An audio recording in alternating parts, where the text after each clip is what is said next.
하나님 말씀은 요한계시록 13장 1절에서 10절까지입니다. 우리 매일 성경은 토요일 본문을 보도록 합니다. 요한계시록 13장 1절에서 10절까지 말씀입니다. 요한계시록 13장 1절에서 10절까지 말씀 번갈아 가면서 읽습니다. 제가 먼저 읽겠습니다.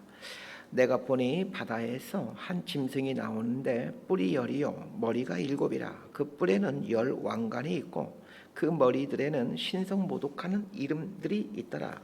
내가 본 짐승은 표범과 비슷하고 그 발은 곰의 발 같고 그 입은 사자의 입 같은데 용이 자기의 능력과 보좌와 큰 권세를 그에게 주었더라.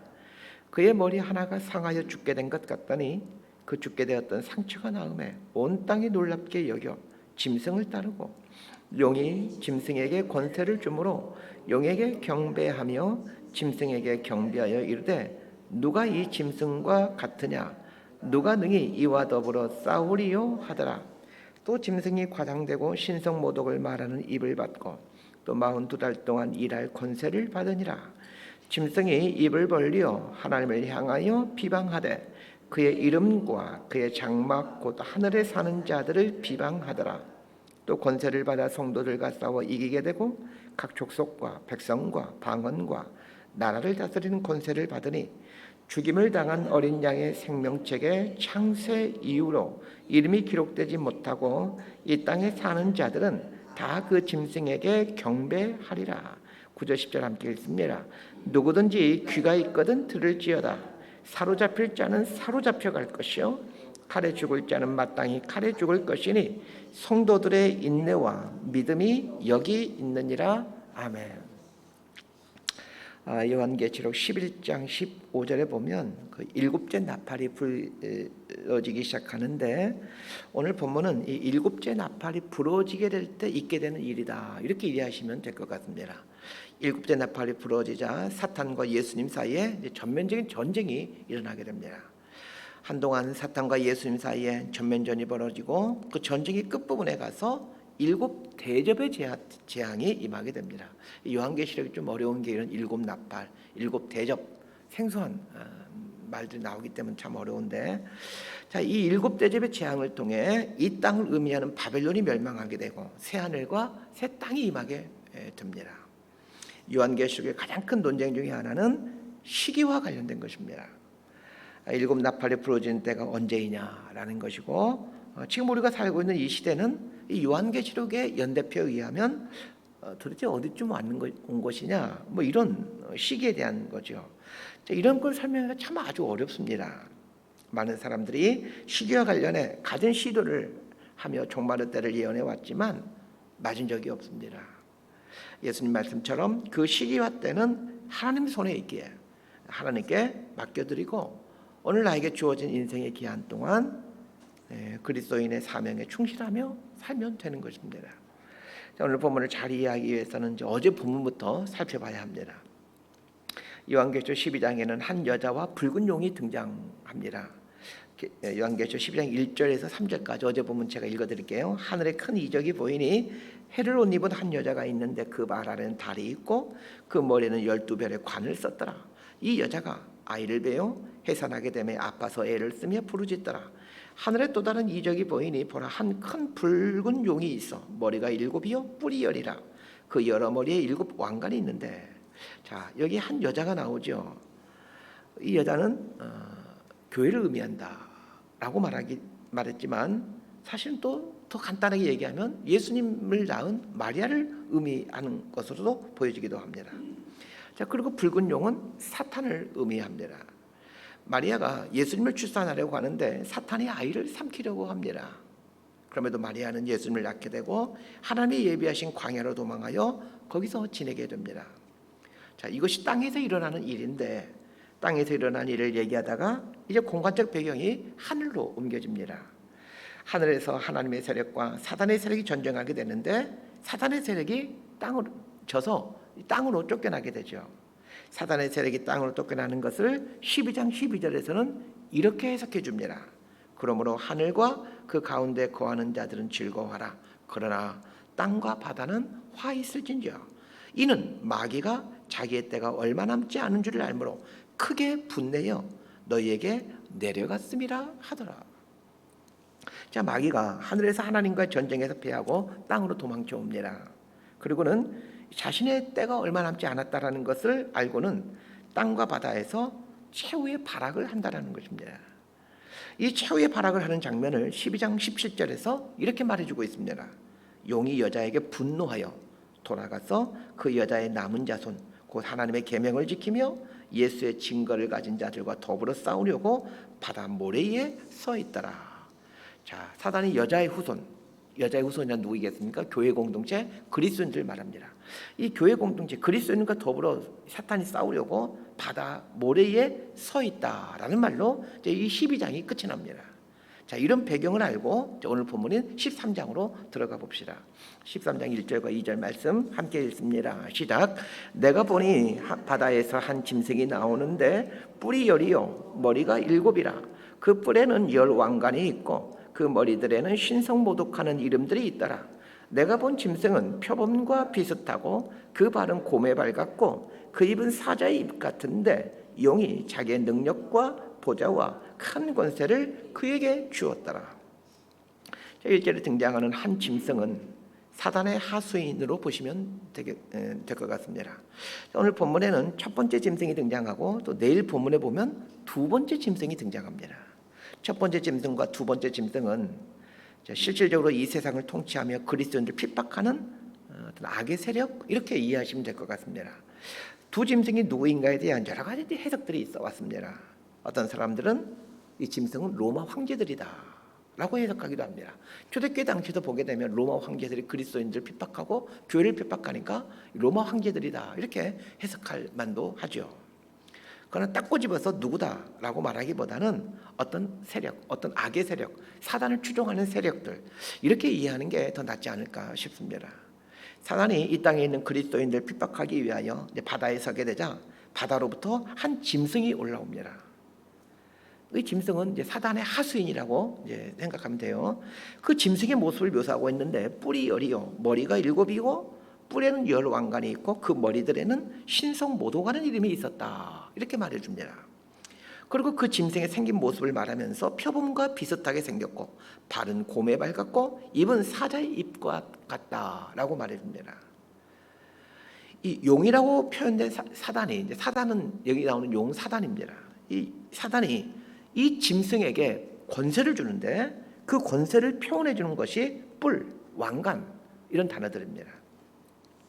사단이 자신의 하수인들에게 권세와 영광을 주었다라는 것입니다. 이 권세와 영광은 이 땅에 있는 정치적이고 종교적이고 경제적인 힘과 영광일 것으로 보여집니다. 사단이 정치적, 종교적, 경제적 힘을 주기에 사람들 중에는 사단의 하수인이 되는 사람들이 등장하게 됩니다. 그런데 이런 권세를 받는 대신에 그들에게 한 가지 중요한 사명이 주어지게 되죠. 1절 하반절에 보면 그 머리들에는 신성 모독하는 이름들이 있더라 이렇게 말해줍니다. 자, 사단의 하수인이 되고자 하는 사람들에게 어떤 사명, 일이 주어지는데 그 일이란 하나님의 이름을 모독하는 일입니다. 사단으로부터 권세와 영광을 받는 대신에 하나님의 이름을 모독하는 일을 해야 하는 이런 거래를 하게 되는 것이죠. 자, 3절과 4절 말씀 함께 봅시다. 시작. 그의 머리 하나가 상하여 죽게 된 것 같더니 그 죽게 되었던 상처가 나음에 온 땅이 놀랍게 여겨 짐승을 따르고 용이 짐승에게 권세를 주므로 용에게 경배하며 짐승에게 경비하여 이르되 누가 이 짐승과 같으냐 누가 능히 이와 더불어 싸우리요 하더라. 자, 사단의 직속 부하인 이 짐승을 따르는 사람들이 많이 있다는 것입니다. 사단이 짐승에게 권세를 주었기에 짐승은 또 자신을 따르는 사람들에게 권세를 나눠줄 수가 있습니다. 그래서 4절에 보면 용이 짐승에게 권세를 주므로 용에게 경배하며 짐승에게 경배하여 이르되 누가 이 짐승과 같으냐 누가 능히 이와 더불어 싸우리요 하더라. 사람들이 사단과 이 사단의 세력들을 경배하는 이유가 그들이 주는 권세 때문입니다. 실제로 사단은 상당한 권세를 갖고 있습니다. 마태복음 4장에 보면 사단이 예수님을 시험하는 내용이 나오죠.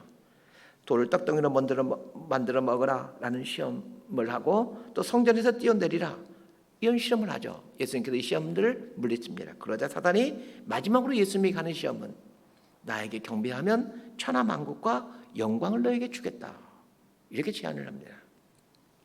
자, 이걸 통해서 알 수 있는 것이 있습니다. 사단에게도 이 땅에서 사람들이 갖고자 하는 그런 권세와 영광이 사단이 갖고 있다는 것을 말해줍니다. 사단은 물질의 권세, 자리의 권세, 명예의 권세를 흔들어 보이면서 사람들을 유혹합니다. 자, 사람들 앞에서 이런 권세들, 돈의 권세, 자리, 명예 이런 것들을 흔들어 보이면서 유혹하는 거예요. 여기에 많은 사람들이 넘어갑니다. 우리 그리스도인들도 마찬가지입니다. 이 땅에 있는 육신의 정욕, 안목의 정욕, 이생의 자랑 앞에서 자유를 그리스도인은 없습니다. 우리가 이 새벽에 하나님 앞에 나와 우리의 눈을 하나님께 고정시키고자 하나님께 붙들어 매고자 하는 이유가 무엇이겠습니까? 자칫하면 우리의 마음이 육신의 정욕, 안목의 정욕, 이생의 자랑에 흔들리기 때문이고 거기에 마음을 두고 살아가기가 쉽기 때문 아니겠습니까?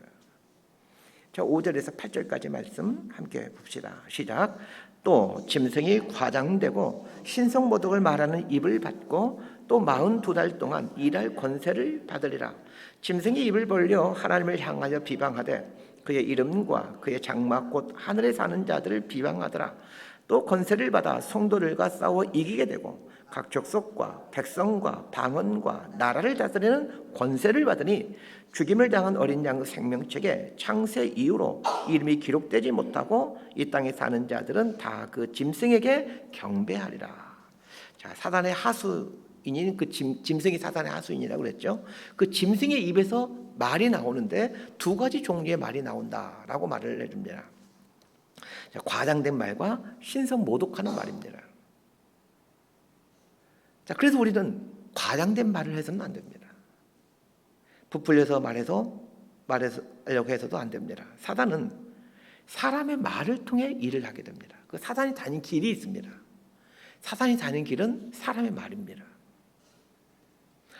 사단이 하와를 유혹할 때 하와 계속 얘기를 하죠. 하나님께 정말 이 선악과를 따먹지 말라고 하셨느냐? 계속 하와와 말을 합니다.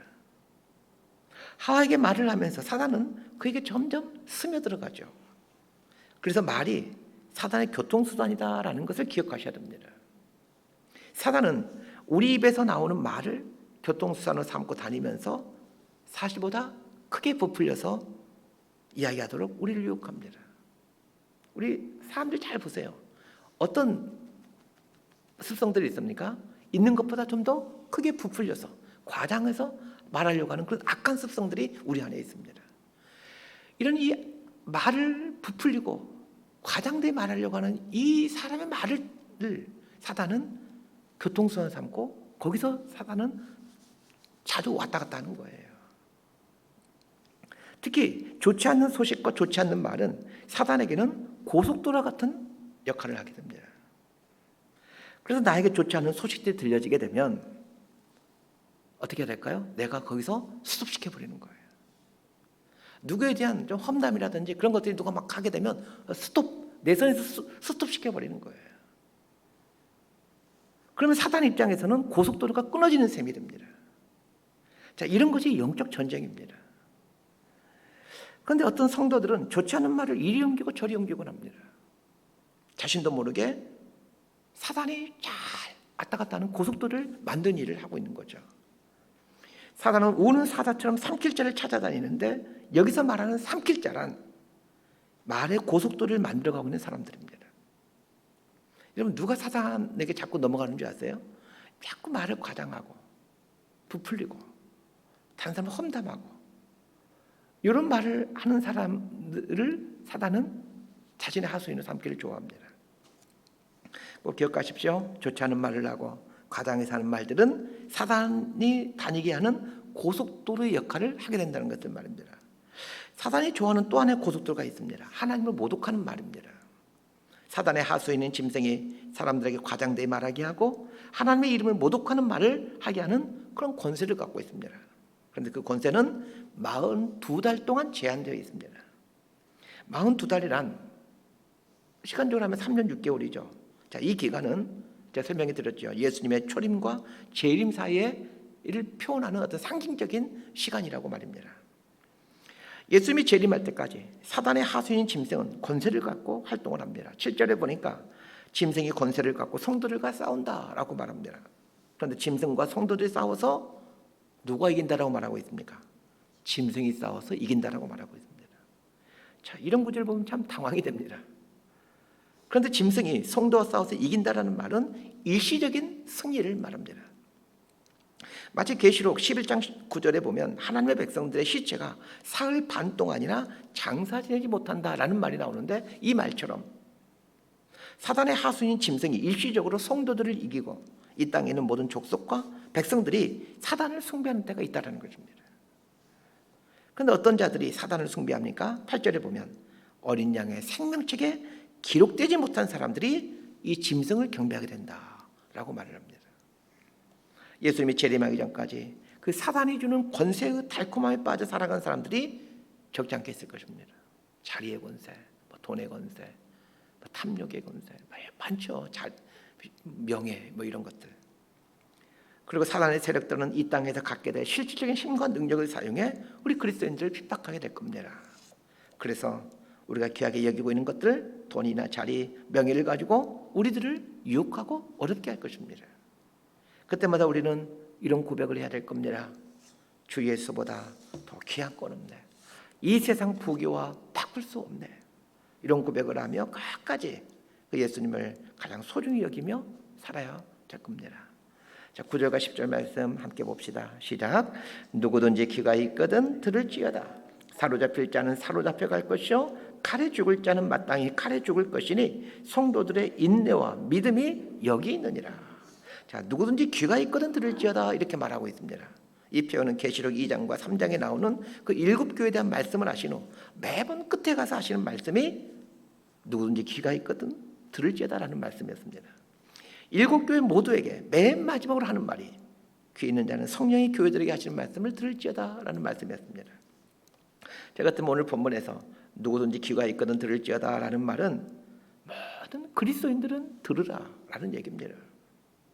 자, 무슨 말을 귀 기울여 들으라는 얘기입니까? 어떤 그리스도인들은 사로잡혀 가게 될 것이고 어떤 그리스도인들은 칼에 죽을 자도 있을 것이라는 것을 들으라는 얘기입니다.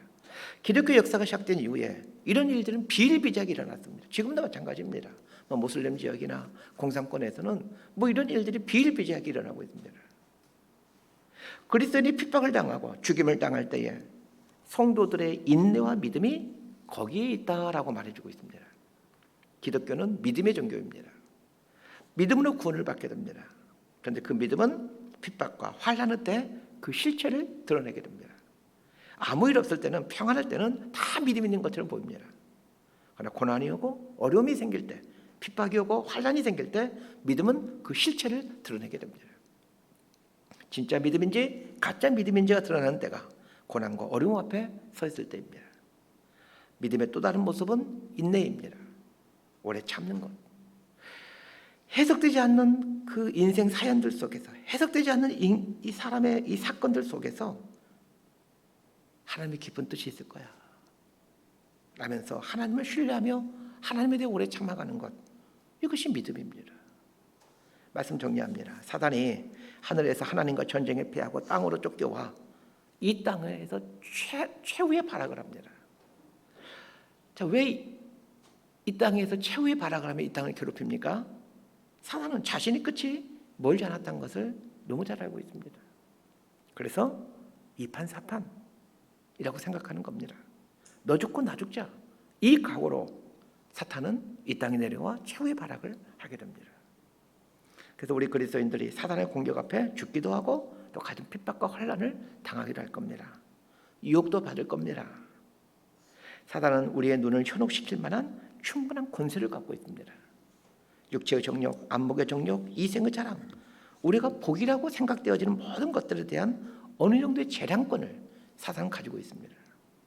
사단은 우리 앞에서 이것들을 흔들어 보이며 우리를 유혹할 겁니다. 그러나 그 유혹 앞에 설 때마다 주 예수보다 더 귀한 건 없네. 이 믿음의 고백을 하며 이 사단의 유혹들을 이겨내는 신실한 그리스도인들이 되기를 주님의 이름으로 소망하고 축복합니다. 기도하겠습니다. 하나님 아버지, 주님 오실 날이 멀지 않았음을 믿음의 눈으로 바라봅니다. 믿음을 지키며 산다는 것 참 어렵다라는 것을 매 순간 깨닫습니다. 사단이 가지고 있는 이 세상의 권세들 앞에서 종종 마음이 흔들릴 때가 있지만 하나님 바라보며 살기를 원합니다. 핍박 앞에서 그리고 유혹 앞에서 믿음과 인내로 승리해가는 저희들 될 수 있도록 저희들 삶을 붙들어 주옵소서. 예수님 이름으로 기도드리옵나이다. 아멘.